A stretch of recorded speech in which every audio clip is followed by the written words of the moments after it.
What is up, everybody? You're listening to The Introverted Nerd Watches. I'm your host, Reese, and I'm covering a new show. I said it would never happen. I said I would never watch this show again, but I lied. Uh, I'm covering Fear the Walking Dead, and we're on season 4, episode 1. What's your story? So, let me tell you my story first of all. If you're new here, double welcome to you. I am kind of a Walking Dead fan.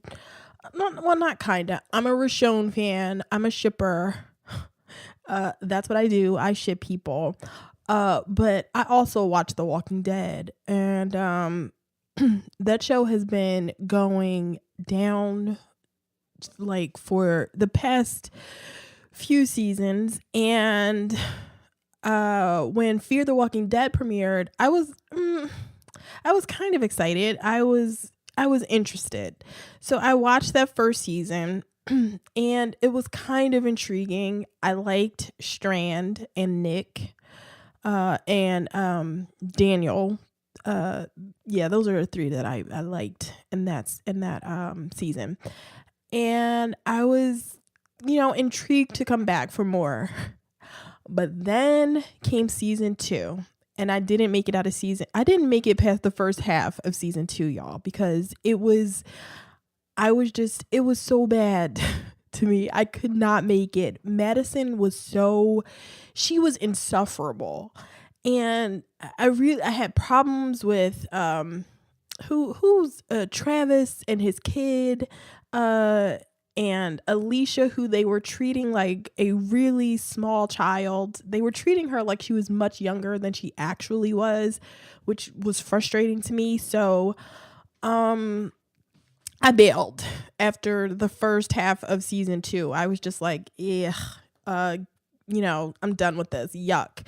And then when I started hearing it was good again, I was like, okay, maybe I'll tap back in. But then Fear the Walking Dead did the ultimate, like, they put the death nail in themselves for me, because they started airing at the same time as The Walking Dead. And I was like, see, that's real cute that you think you can air during the same at the same time as The Walking Dead, as Game of Thrones.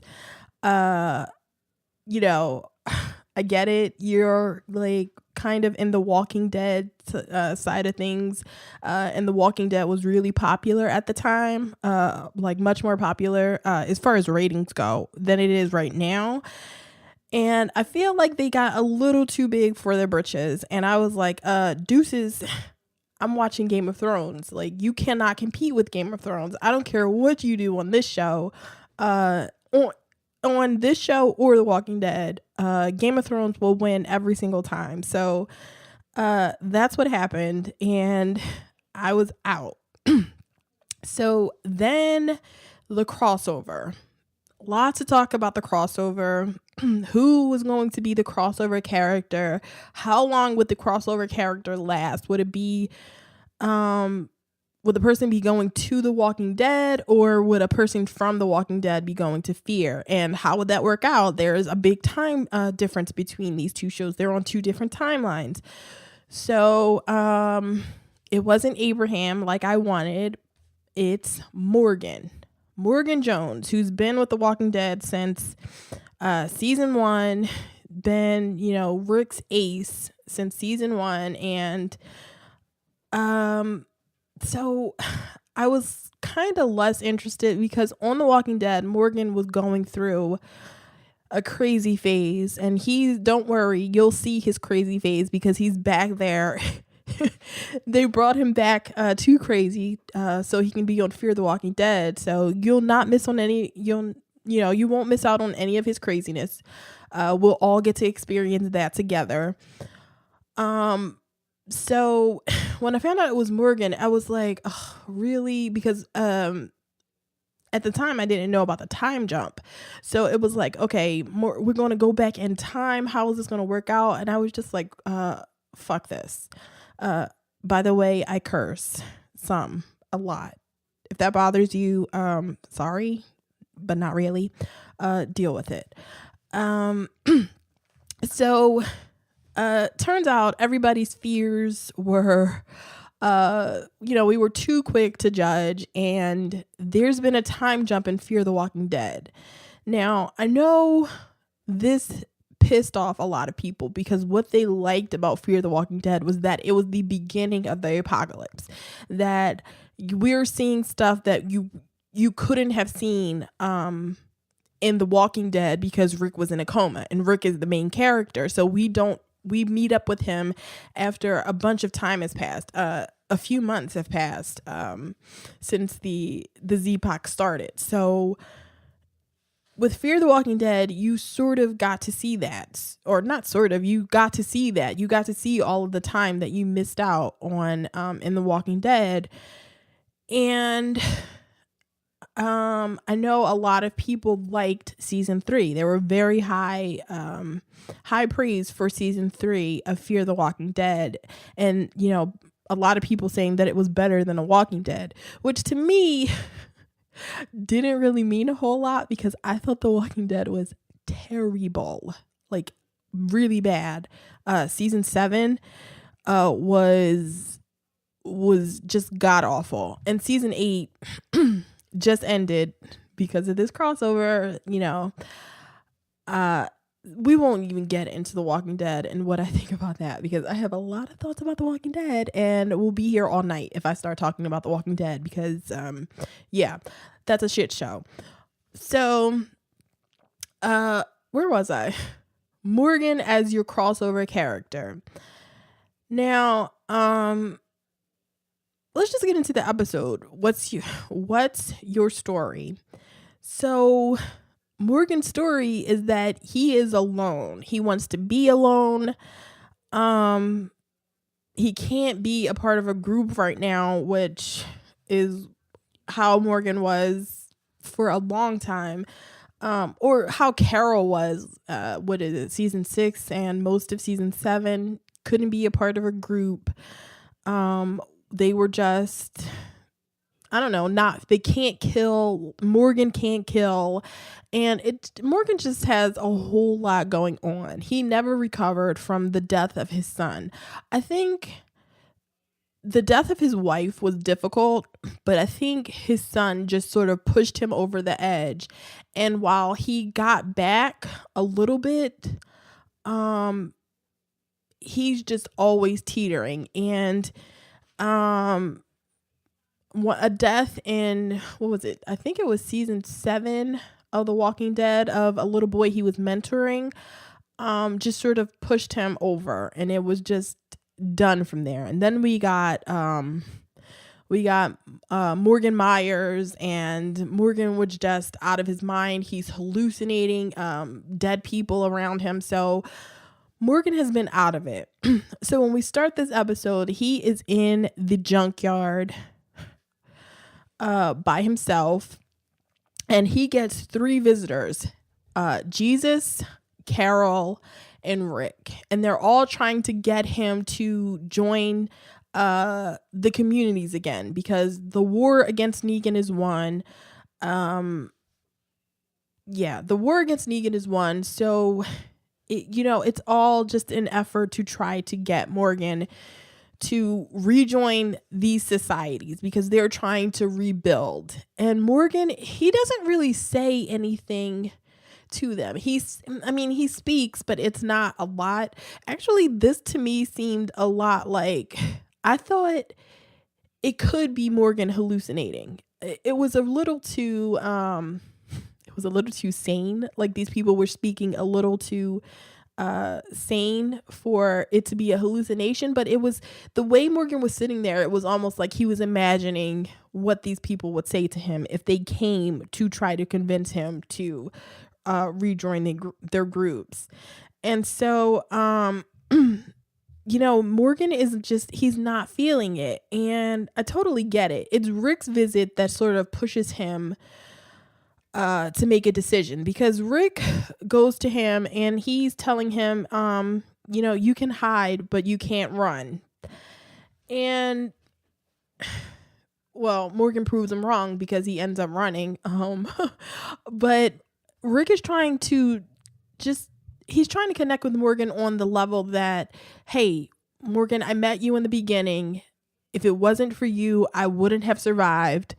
Come back with me. You eventually you're going to end up with people. So be with people that already care about you. And that's not a good argument for Morgan, because after Rick leaves, Morgan packs up his shit and he leaves that junkyard. I think he's just tired of people. He because they come and they knock on the big gates that surround the junkyard, and they're knocking on it and they're yelling for him, and it's like, oh my god, just leave him alone for a little while. Like, if you had left him alone for just a few minutes, a few hours, some days to let him get his head together, maybe he would have gone back with you. But you just, like, all of you people are really annoying right now. I was like, when Carol showed, like, I was really annoyed with Jesus, because I'm generally annoyed with Jesus in this season 8 of The Walking Dead, and I didn't want to see him.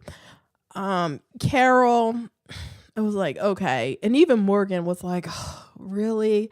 When Rick knocked on the gate, yelling for Morgan to open up, it was like, okay, I can't stay here anymore. He was just like, okay, Rick, I love you. You're my brother, but I got to get out of here. And so Morgan packs up his stuff and he leaves. And you can tell it's really difficult for him, because he leaves and he's walking away and he starts to hear voices. He starts to hear Rick's voice and Carol's voice. He starts to hear the voices of all these people. And it makes him freeze for a while. So Morgan ends up spending the night outside, just sitting there in his own thoughts. And this episode is just all about Morgan. If for a long time we're in Morgan's head, we're just sort of following him. He starts running. Eventually he starts running. Then he finds a car, and he gets really lucky, and he hotwires a car, and he finds a car that is has a full tank of gas.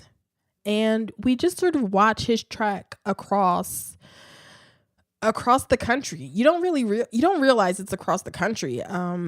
But eventually he ends up, well, I don't really know where he ends up. He meets a man named John Dory. I love this guy.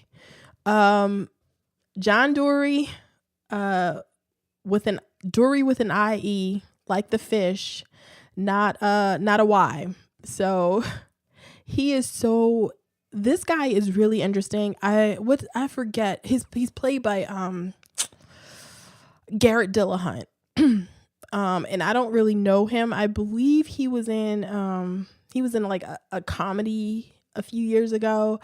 I don't really know his work, but he was so good in this episode. This guy, like, Morgan is the star of this episode. This was a Morgan episode, but John Dory stole the show. Like, Garrett Dillahunt was so good as John Dory. If you watch The Walking Dead, in my head, I was calling him a better version of Eugene, if he was a well-written character, because he's quirky. He has this quirky sort of personality. He's walking around handing out candy to people. He's funny without being over the top. He has a lot of this nervous energy. He's really socially awkward. And we find out it's because he hasn't spoken to anyone in a year when he meets Morgan. Morgan happens upon him. Morgan's trying to kill a walker, and John Dory is he hears something and he's just talking into the darkness. This is the first time he's come upon somebody in a while, a year since, it's been a year since he's spoken, and he's just giving his story. He's just yelling into the dark, not really yelling, but he's just speaking into the darkness, trying to get the person that he thinks is there to come out. And I was intrigued by him. I was also sad for him because he is just so desperate for some human contact. And Morgan, he meets the worst person in Morgan because Morgan doesn't want anything to do with him. It's sad. It's sad and funny because he's trying to connect with Morgan, and Morgan is like, oh my God. And you sort of get like you sort of remember back to Rick. Rick is like, you can you can hide, but you can't run.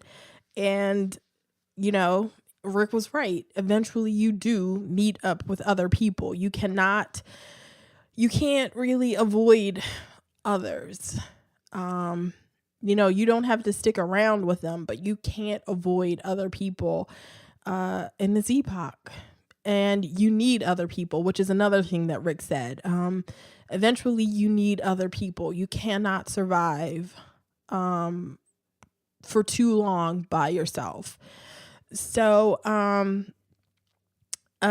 John Dory invites Morgan to stay because Morgan is like, okay, I'm just going to leave. I need to get out of here. And it's like the middle of the night, and Dory's living in his truck, and he's got a fire, and he's practically begging Morgan to stay with him. He's like, please, it's late, don't leave right now, stay.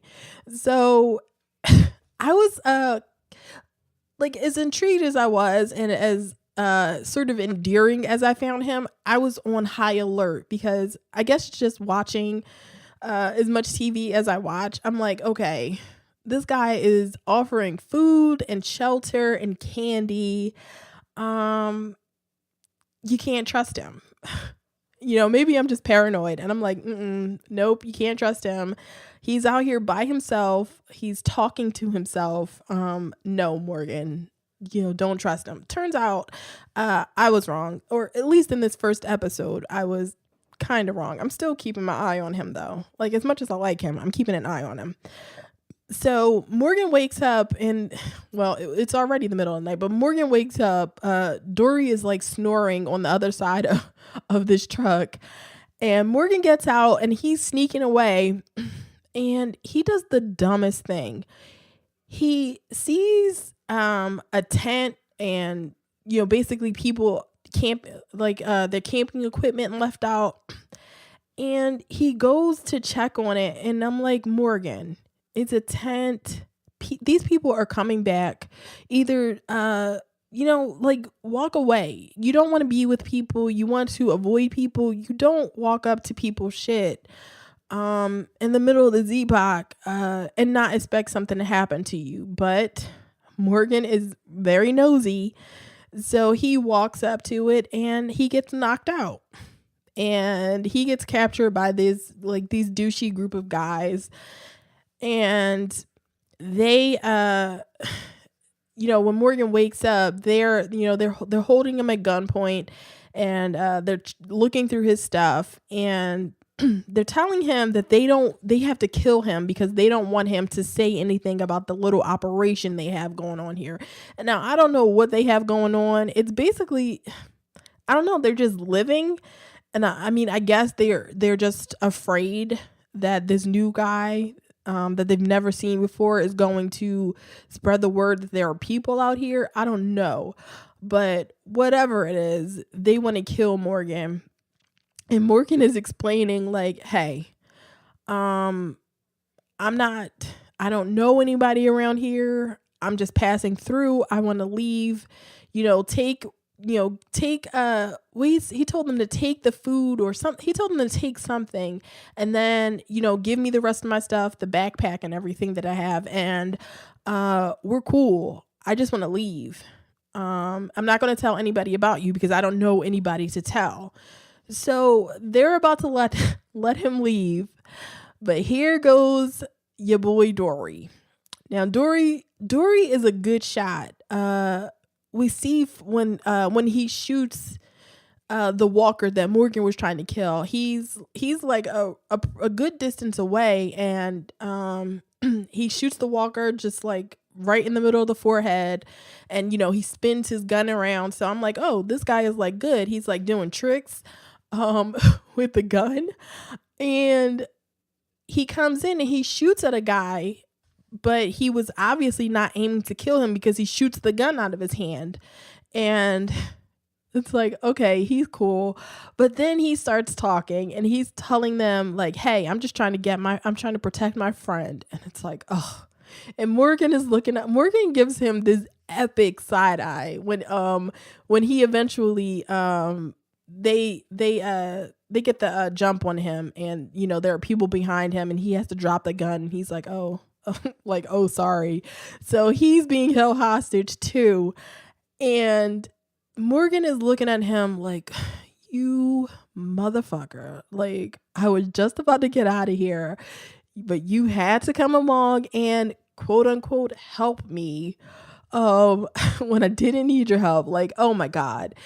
And like, this is Morgan's nightmare to to be like, oh, I was trying to get away from people. Now I'm being held hostage with a guy that's calling me his friend.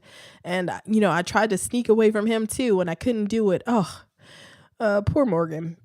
So a woman named Al drives up in this big old SWAT truck, like the police SWAT truck. She drives up and she starts talking to these guys, and she heard the gunshots. And when the guys that are holding them hostage know her, and she's like, hey, like, new people, and I want to talk to these new people. And she starts offering to trade ramen and cigarettes for them. And they don't want to do it. But then we find out she has like these big ass guns in the truck, where she just has to pull this lever that's like overhead in the cab of the truck, and the guns come out, these lights shine, and they're like, okay, so you weren't really asking. You're gonna kill us if we don't do what you want us to do. So it's not really a choice, is it? And she's like, there's always choices. And basically you can choose to die, or you can choose to take these ramen and these cigarettes and get out of here. So she saves Morgan and Dory, and what she wants in return is to interview them, to get she's a journalist, we find out. She has a camera, and she just wants to get people's story. And this is really cool to me, that there's a person that is documenting history. Basically, she is documenting history. I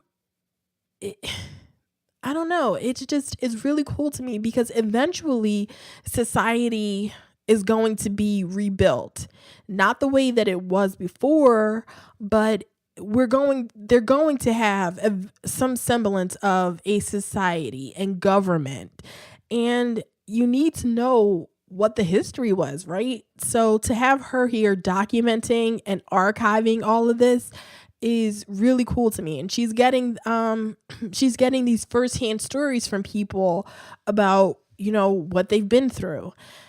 And Dory is willing to talk. He is just happy to talk. He didn't speak for a year, so he wants to do interviews and he wants to be friends. He offers her candy too. Like, he's great.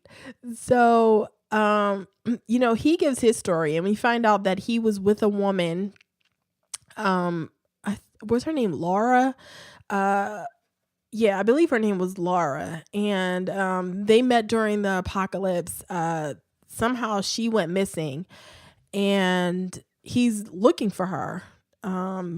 he's looking, and when he meets Morgan, he asks Morgan if he's seen a woman with a gun that's exactly like the gun he has, and he holds up his gun, and it's like this, sort of anti-gun. I mean, if you think guns are pretty, this looked like a nice gun. I mean, I don't know what kind of gun it is. It's like he calls it an antique. I don't know shit about guns, so uh it's a pretty gun. I don't I don't know. So when she takes the camera out and she starts asking him questions, he's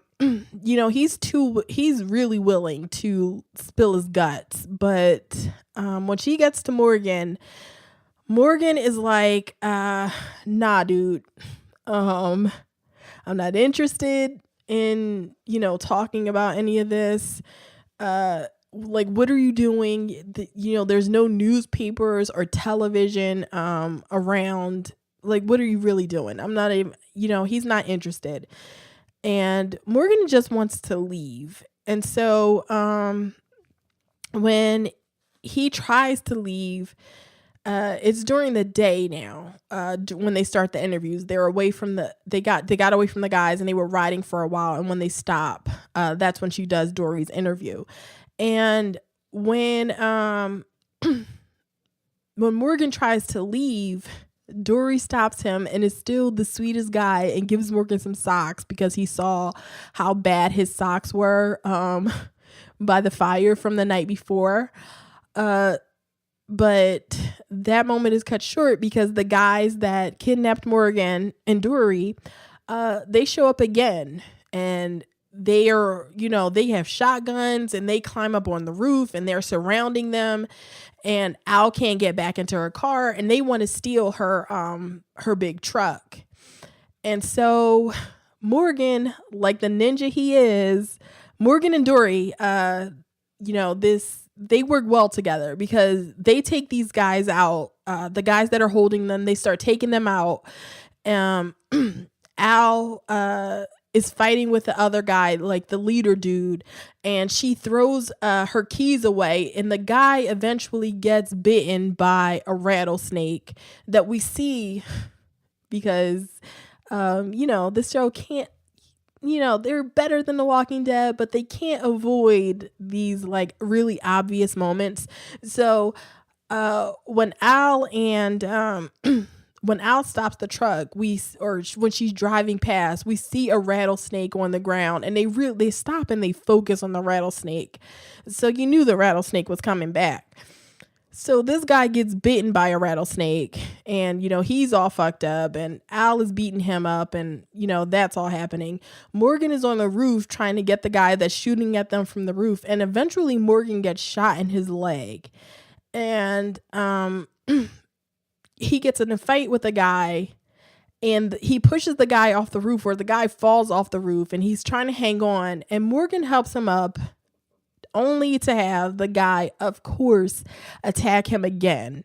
And so he and this guy fall through a roof, and it's a room full of zombies. It's like, this is like a trailer. So there's like zombies locked into these trailers. I mean, I think this is a trailer park, or maybe this is just a place with a bunch of like small ranch style houses, because there's zombies trapped in all of these houses. And Dory opens the door, and just a horde of zombies like walk out.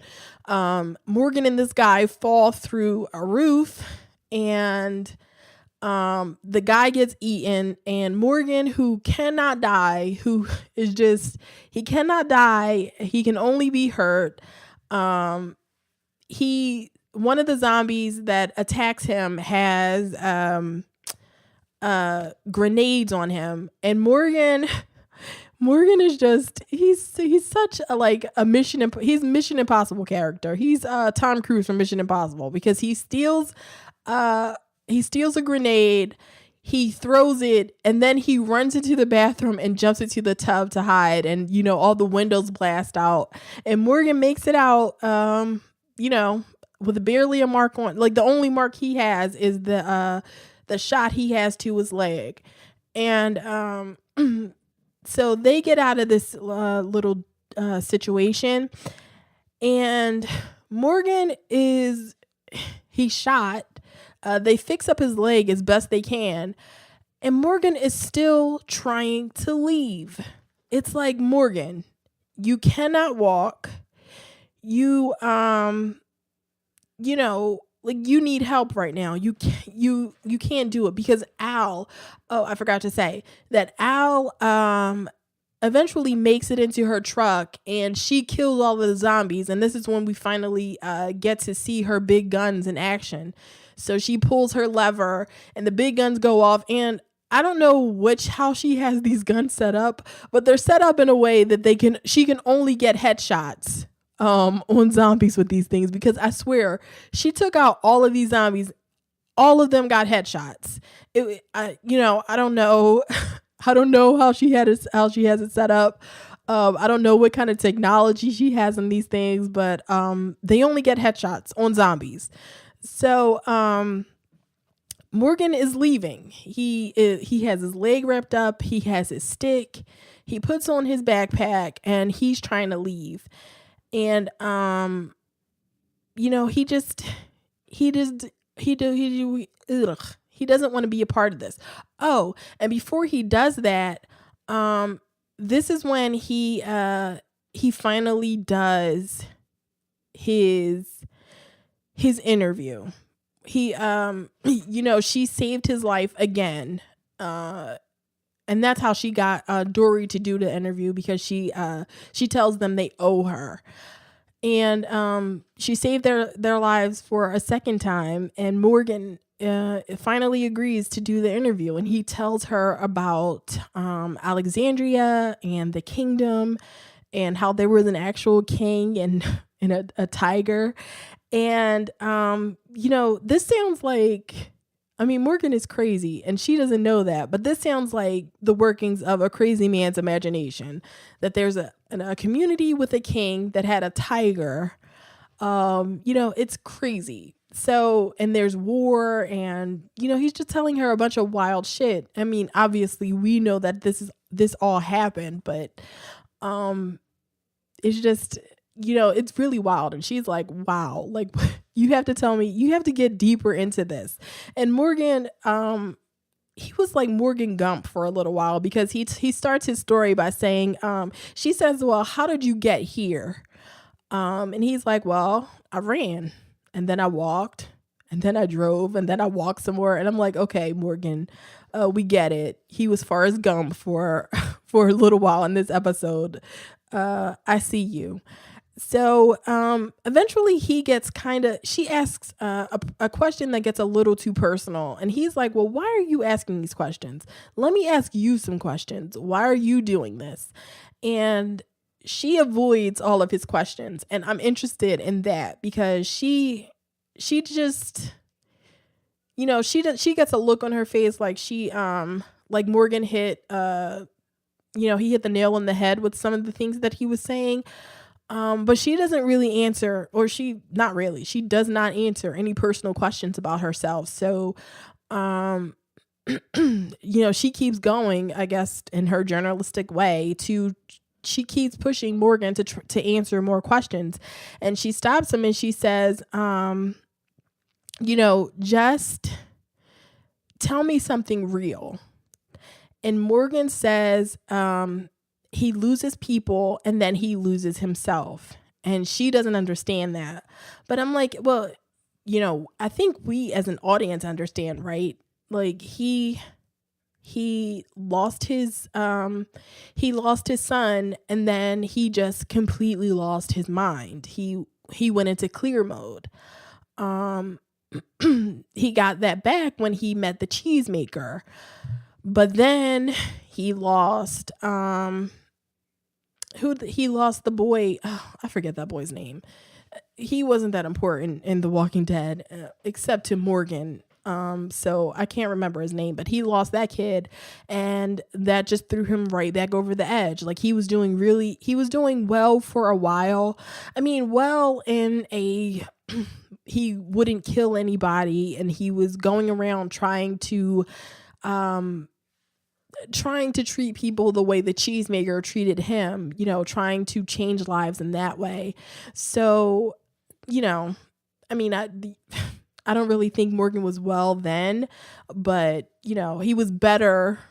I mean, that was better than Morgan being clear, like trying to clear everything. And that is better than Morgan, hallucinating the way he was doing um in the last season of The Walking Dead. So, um he says that, and then he walks away, and he doesn't want to be with them anymore. He goes back, and I think I skipped it, but when Morgan was walking earlier, when he first got into this town, he saw a truck, and there was a guy who was in the truck. He was injured. He had a leg injury, and he was laying in his truck just shivering, and Morgan tried to help him. He tried to give him like the first aid to wrap up his leg and to disinfect his leg, and the guy told him, I don't want your help, take your shit and leave. And Morgan is like, I'm trying to help you.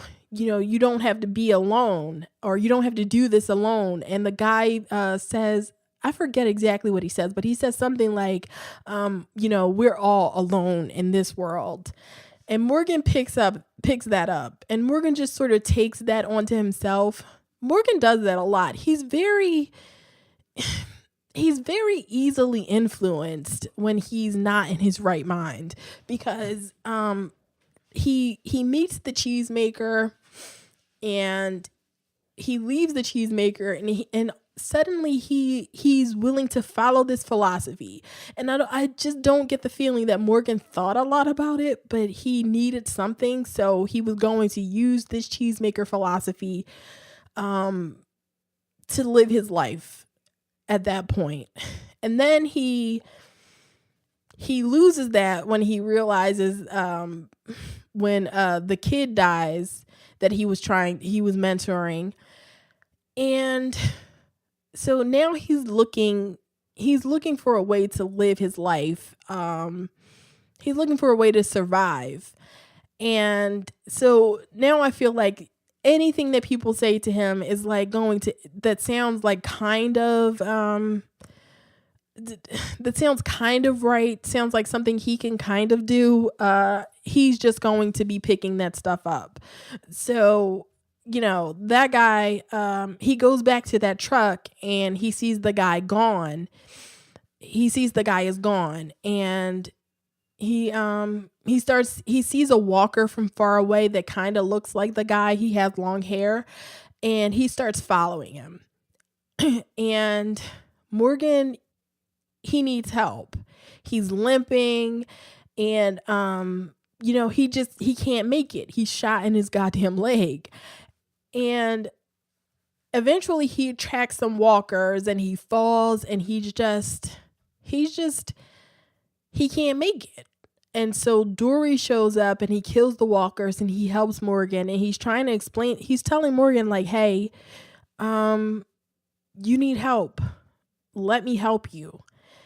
And Morgan is like, this like pains him, but he lets Dory help him, and he's trying to go. He tells Dory, like, that walker up there, I have to see. And eventually they make it to him. And of course, it's the guy that he tried to help earlier in the episode. And Morgan puts him down. And this is when he's finally ready to go back with Dory. And it's like, I mean, this was sort of a non-subtle way to show Morgan that you needed people before you got hurt. You definitely need people now. You cannot do this by yourself. And it was really showing him that, hey, this could be you. Like, this guy, you tried to help this guy, and he could have been saved. He didn't have to die. He could have been, he could have gotten his leg fixed, and he could have been fine. So it's like, Morgan, if you don't want to die, and obviously you working really hard, not to die, because if you wanted to die, you could just lay down and let whatever's going to happen to you, but you're not doing that. You're still fighting. So let these people help you while you need, you really need it right now. So he makes it clear though that he's not leaving. He's only staying with them for as long as it takes his leg to heal. And so, Al and Dory are driving down the road, and they see a woman in the road. She's struggling, like crawling along, and she's just in the middle of the road, and they stop. And Althea, her full name is Althea. Althea grabs a gun, and Dory pulls out his gun, and she tells Morgan to take she tries to hand Morgan another gun, and he's like, no, I can't take that. I don't kill. And she looks at him like, what? And that's when Dory says, well, I don't kill either. Not unless I have to. And and she's like, this is a really great time for you guys to tell me this, like being sarcastic, but it was so funny, the look on her face when they say, we don't kill. I'm like, oh my God, I would have just kicked them right out right there. Like, oh my God, you guys, really, you don't kill? And actually, when I first saw the episode, I was thinking, like, is Dory just following behind, Morgan? Is he just saying this to try to connect with Morgan? But no, you actually you see in this episode, you see a few times where he has the chance to shoot people, and he chooses to shoot to disarm them. So he shoots at the gun, and it just, they obviously have to drop the gun. He does it a couple of times to people in this episode. So he actually not taking kill shots. Now, I don't know that you want to be in a group with two people that aren't willing to kill, because we've seen this on The Walking Dead with Carol and Morgan and Jesus. So, I mean, this should be fun that they're not willing to kill. So I don't know how their unwillingness to take lives is going to affect the group, but it's definitely going to affect the group. So I can't wait to see how these people are going to deal with it, because when Morgan was not willing to kill, he was hiding people. Like, he was hiding wolves and people that were trying to kill them. He was hiding them in the community and shit like that. So this should be fun. So they get out of the car, why do I keep saying the car? It's a big ass truck. They get out of the truck and they go up to this woman, and this is when we see her face, and it's Alicia. Alicia, who's been on this show for 3 seasons, Madison's daughter. Her hair is all wild. She's all dirty and dusty, and she's holding her side, and Althea is asking her, like, are you okay? Are you hurt? Like, what happened? And she's saying, there's bad people. And Althea's like, where? And she gets close to her. And when she gets close to her, that's when Alicia jumps up, points a gun in her face, and is like, everybody put your guns down. And this is when we find out that this group is now some like elite squad, because they jump out of the bushes. They're on both sides, like surrounding them, and they take Morgan, Althea, and Dory hostage. And this is when Althea ends the episode by saying, what the hell is your story? Talking to Alicia. And the episode ends right there. So this was intriguing, you guys, because it felt like the kind of episode where you could jump in, like, as somebody who didn't watch season 3 or season 2.5. I don't know what's been going on with the show for a long time. They were still in Mexico when I was watching the show. Now I guess they're in Texas. Um, so, I didn't know what was going on, but this was a really good like end point for people who haven't been watching the show because it introduced all the new characters. We only got the like this last 30 seconds of the people that have already been on the show. So, we're introduced to Dory, Althea, and Morgan is introduced to the show. I mean, if you've been watching The Walking Dead, you know who Morgan is, but for people who don't, you sort of get who he is in this episode. And, I want to know what has been going, like, how did those people that I saw for the first season and a half turn into, this like squadron of like soldiers who are like SEAL Team Sixing it to like hijack these people's stuff. Like this, I'm excited to see what happens next. My dude Strand, we only got like 10 seconds of him in this episode, but he's back. Nick, who was with Alicia? It was Alicia, Nick, Strand, and who is it? Nick's girlfriend, Lucy. So this is SEAL Team. How many is that? That's 5 of them. So SEAL Team 5.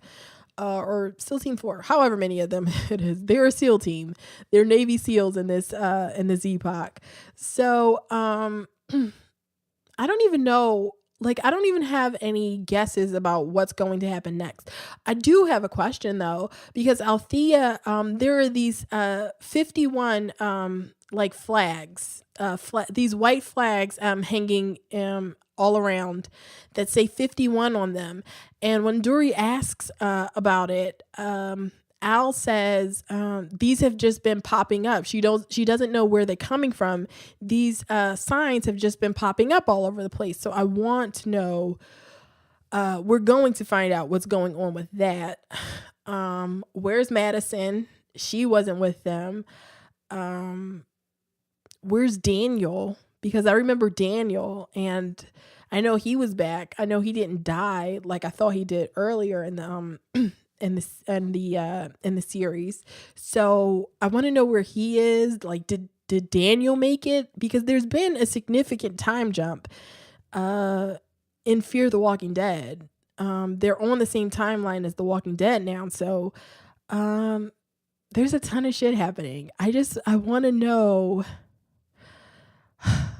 I just want to know what's going to happen next. Like, who's the bad guy in this season? Who's the villain? Are Madison and her kids and Strand, are they the villains now? Is Morgan the good guy who has to overcome them? That's probably not the case, but I'm really interested in what's going to happen next. So that is it, you guys. I changed around my schedule a bit. This episode, you'll be listening to this on Tuesday, and I'm pushing back my other episode. My Saved by the Bell rewatch episode used to come out on Wednesdays, but I'm pushing it back to Thursdays. So it's a throwback Thursday thing now. But my other episode, my Black Lightning review will be out on Friday as usual. So if you're new here, take a minute, go to Apple Podcasts, rate and review the show for me, subscribe, follow me on social media. On Twitter, I'm at TheINtrovertedNerd. You can follow me personally on Twitter at TheIntrovertedNerd, and you can use the hashtag TINWpod. So because I live tweet this show on Sundays, so use TINWpod, hashtag TINWpod to connect with me when we're live tweeting the show.